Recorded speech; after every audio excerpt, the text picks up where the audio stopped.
everybody, Jamie Pate here. Welcome to this video. I've been wanting to share this with you for a little bit, so we might as well get started. Let's go. All right, friends, let's jump on in. I have already done one video already. I will link it in the description using new September 2024 Sizzix and 49 and markets. So you all love that video. I love that video. I have been really eager. There's been several things I've made already, and I'm really eager to get back into them. So today is kind of that. So today we're going to be giving some emphasis to 3 more different stamps, most especially the pencil line harvest. There's going to be a lot of emphasis on this. I think this is a great stamp set, especially if you're in the autumnal months for September, for October, and again for November. I think this is going to last us a long time. My favorite season can be used anytime, right? Thank you can be used anytime. Another one we're going to be diving into today is called Birdsong. I think this is an absolutely essential stamp set. It has great script. It has great postmarks. It has great tickets. It has great music motif. I'm loving this stamp set for scrapbook pages, for tags, for clusters, for what else have I used it on? Art journals. I'll show you that in a moment. And then this one is also a really useful one. Look at these stamp sets right here. We're going to dive into this a little bit. This one is called, I never remember the name of it, Forever Journal Essentials. So this is going to be today's focus. So please stay tuned for this. You're not going to want to miss this. I'm going to be using the Sizzix stamp tool again. But let me show you. I'm calling this 3 more ways with Sizzix 49 and Market stamp and die collection. And this is why. Because, let me see here. Yes, this is an art journal that I am challenging myself to. We'll see how many days I can stay in this. I'm enjoying it immensely right now. I don't know what it is about this time of year for me. Maybe you have a time of year that this works for you. Let me know in the comments if this is the case. This is just a time of year I love diving back into an art journal again. And you're seeing this here. So here's one way with with the 3 stamps that I've used. There's the pencil line harvest, and here is some of that Forever Journal Essentials. Here is the Birdsong. There's some more stamping there. I think that's also from the Journal Essentials, and plus some 49 Market here in the background. And just super, super loved adding this and giving like my art journal for right now. I think this was going to last me like 2 weeks. I can't give myself too much pressure right now.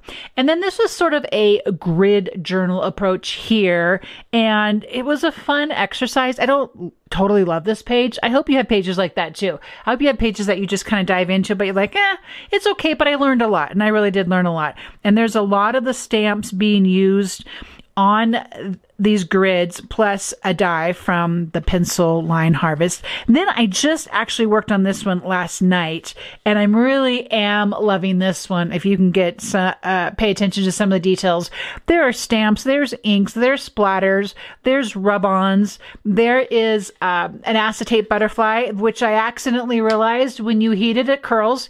I'm laughing at myself because I'm like, oh, what do you know? I better do that to the other side too. I really, really loved diving into this. And then this is I've just started. I just kind of covered this up. I'm not really sure where this one's going yet, but I ripped the page, so I'm trying to fix that too. Okay. The second way, so that was way 1, art journal. The second way, always and forever with the embellished clusters, right? So again, you can see the pumpkin there from the pencil line harvest. There is the journal. I've had a question about this already. We're going to play at this little journal spot also. It's from the Journal Essentials. There's the leaf from the pencil line, and there's that moment. I just really, really love that definition. And so I will show you at the end. I recorded this one earlier, so it might sound a little different. I'm going to show you this at the end, how I'm putting this together. Okay, so today well, let me show you this too, because this is like the leftovers from just playing with the dies and doing different things. This is the pumpkin cut from pattern paper and a bunch of ink splatters on it. More of that leaf with pattern paper. We're going to talk about that. You saw these in a previous video. And then this is just that leaf pattern again. And there's the moment. Just a really, really simple little cluster there. Can you tell I'm enjoying this? I really am. Just trying not to put too much pressure on myself. Being able to make something that I can walk away from. Also, I think all those things are important. Let's get started with the pencil line harvest first. All right, what I'm doing this time is I've taken the pumpkin die from Pencil Line Harvest and I have cut it out of pattern paper. It's one of my favorite things to do right now, so I'm just going to continue on that theme. You can see here, because this is a collaboration, because it's stamp and die, here are all the stamps that go with this particular pumpkin die. So what we're going to do here is I've already cut him out, as you can see. And I just want to give it a bit more distressing. A couple things we can do here. We can take the outline, and this is the part that I call the overlay stamp. She lost her words. Oh, common thing right now. So I'm loving using the Sizzix stamp tool. I like how big it is. I do have the ones that use the magnetic, but when I have these smaller die cut pieces and I can just stick them right onto this grid, which is a sticky back grid, and you can buy these and replace these. You can see mine's well loved. I'm trying to get as much use out of it as possible, so don't judge. I have come in here with this overlay, what do I want to call it? This overlay stamp, and I have used an archival ink. This one is Vintage Photo. One of my favorite inks to work with right now. And so I'm just going to give this an outline. Now you don't have to. You saw here, I didn't give it an outline. I didn't even give it any inking at all, except for the splatters. And that could be useful on any of your projects as well. Okay, so what I'm doing here with this pumpkin is I'm taking a clue from the things around me. And yes, this is a well-loved stamp chamois from ScrapbookCom. It's brand new. Yes, it has all this inking on it and it doesn't come off. So I am super loving this. Sorry I have to show it to you, so well-loved. But hey, this isn't necessarily a clean sport, right? Stamping and inking and distressing. So like I said, I'm taking a clue from around me, and what's around me that I'm seeing right now is things are drying up. There's still some color. I'm looking out right now at some, I think, marigolds that are still blooming, oddly enough. And but as I'm walking on the trails, and I even took pictures this week of some flowers that are naturally drying on the trail, and they're so beautiful. So things just aren't perfect and pristine right now. And that's just part of the season, and we need to embrace it. So what I've done is I've grabbed this stamp here. It is what I'm calling it, like this watercolor kind of splatch. It's a splatch.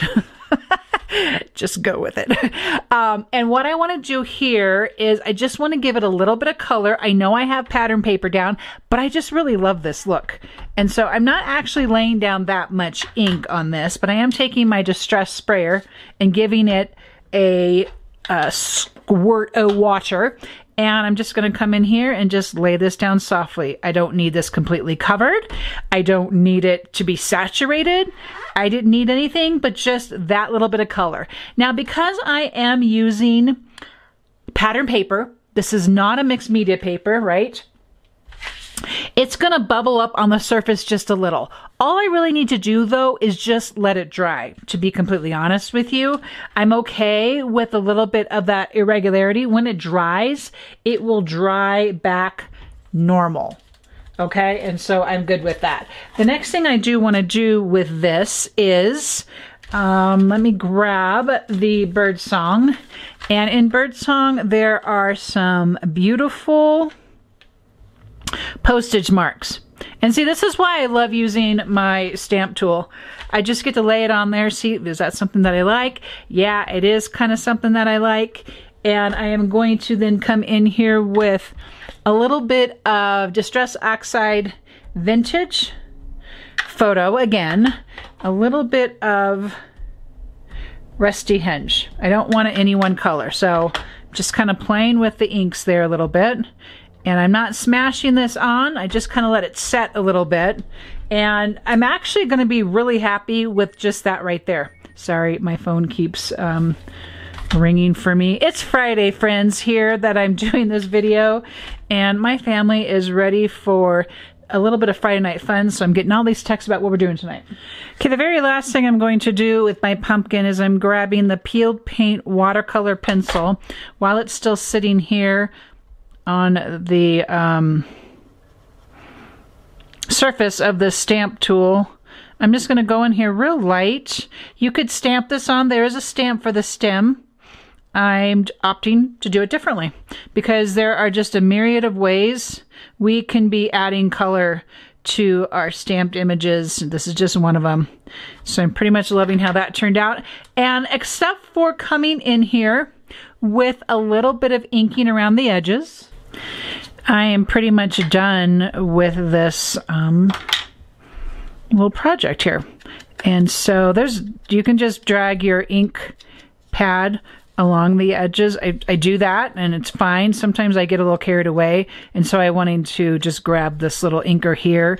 And I like being able to fill in some of the border around the pumpkin. I've talked about this before. I'm not a huge fan of like what is like the white border, if you will. So inking it kind of comes in and fills it up. It's almost like adding a vignette, kind of an aspect to your project.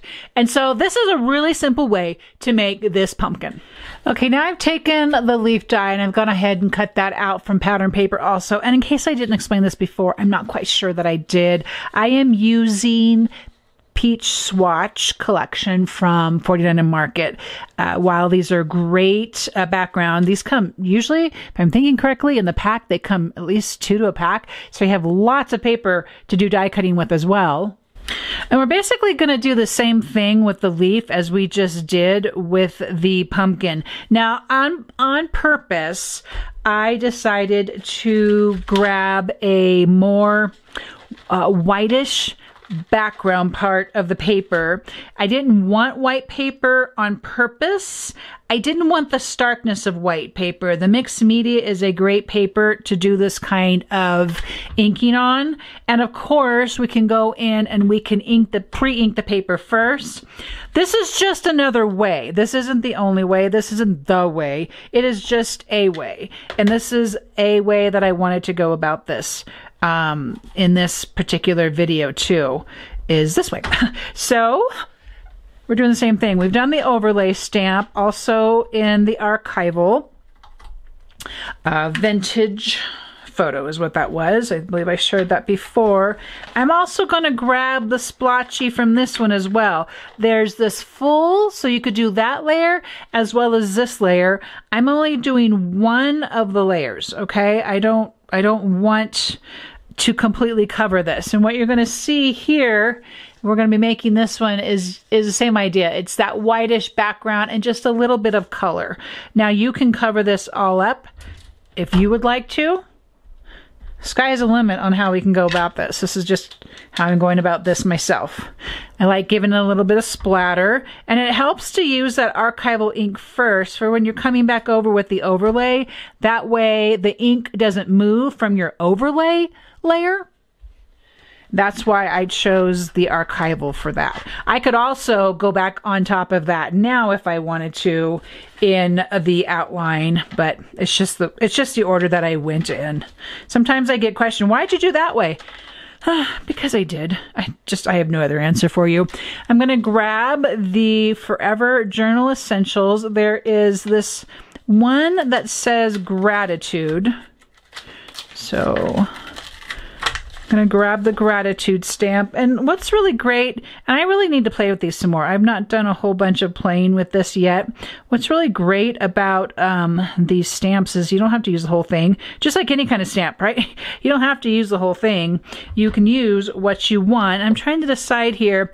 I think I'm going to use the rusty hinge, but here's what I'm going to do. I'm going to ink it one time, not super heavy. I'm going to come over here with a piece of scrap paper and just kind of daub some of that off. And this is, to me, the fortunate part of having, oh, see, I really like that. Super subtle. This is the great part about having a stamp tool like this, because can you see the gratitude on there? It's super subtle, and I really like that actually. But if I didn't like it, if you wanted it more apparent that it's there, well then you just re-ink it and do it again. So I'm just a fan of the stamp tool. I know some people want to stay more spontaneous. That's okay. We got to do what works for us, right? Okay, so that is how I made the leaf for that cluster. You've heard me say it before, I'm going to say it again. You just keep doing this over and over again, and then you have this great stash of embellishments for the season that you're in. It's just such a joyful thing to have all those things to just pull from. I've been doing it already. Now, from the Forever Journal Essentials, I have die cut this journal shape. So cool. It's so cool. I think I'm going to be using this a whole heck of a lot. Then you have 3 different journal opportunities here, and I'm going to go with this grid. And the idea for me is I'm not going to be journaling on this. This is not going to be holding my writing. And also, by the way, too, I used a scrap piece of spice for my pattern paper. Sticking with pattern paper here all the way. Same thing here. When I'm picking up this stamp, I'm going to start kind of as light as I can here with the Distress Oxide Vintage Photo. I'm going to see what I like here. And I might want to go a little darker. You probably can't even see that very well. And the inside is kind of open, and I don't really have a strong preference as to how I want this to be. So it's easier to go lighter to darker, right? So start off light, see what you think, and then come in a little darker. I'm going to be good with that. And you can take a look at it there, what that looks like. It's a really fun vintage piece. I'm going to just come back in here. I've already got plenty of ink on my little mini blending tool here. And I'm just going to add a little bit more to kind of give it that vignette kind of a feel, just to give it a little bit more pop, especially for how I'll be using it in that embellished cluster, which I'm going to show you how to do next. All right, here we go. I have a bunch of items at the ready for creating this embellished cluster. This is a postcard ephemera. I believe it's from Spice 49 in Market, and it's a great base. It's a great base for however you're going to use an embellished cluster, whether you're just going to display it in your memory decks kind of box, you're going to put it on a scrapbook, it's going to be a card front. It just sky's the limit when we're making these, getting really good at making these kind of elements, then we can use them anywhere. So you're seeing me here fuddle with the journal, a stamped die cut piece. Super love that die cut so much. And then I'm just going to build my layers from there. The foam adhesive is my friend to building, especially the different sizes, whether it's the 1mm or the 3mm. This is the Moments definition. I didn't share it in the tutorial part of the video, but it's the same thing. Just stamped it on some pattern paper, distress the edges, ink the edges, and it's part of this cluster now. Now, this is a different leaf than I just showed you how I did, and the gratitude is stamped on there a little darker. I love that too. Isn't that the thing? No one way is the way for making any of this. So play with these concepts and stamp in different colors, stamp on different surfaces, cut out different mediums, just play. So here's an idea with these acetate leaves, which were literally just kind of hanging out with all these different pieces of scrap and whatever. And it was a matter of, what does this look like? And when I saw it in there, it was like, oh, my inner self said, I love the contrast. But you don't know until you give it a try. You don't know until you have things out to play with. It's like trying on clothes. You don't know what it looks like until you've tried it on. Same thing with all your pieces. You got to play with them. You got to cut stuff out. You got to make some mistakes. You got to just start playing with the layers, and magic happens. I love it so much. Thank you for watching, and I will see you in the next video.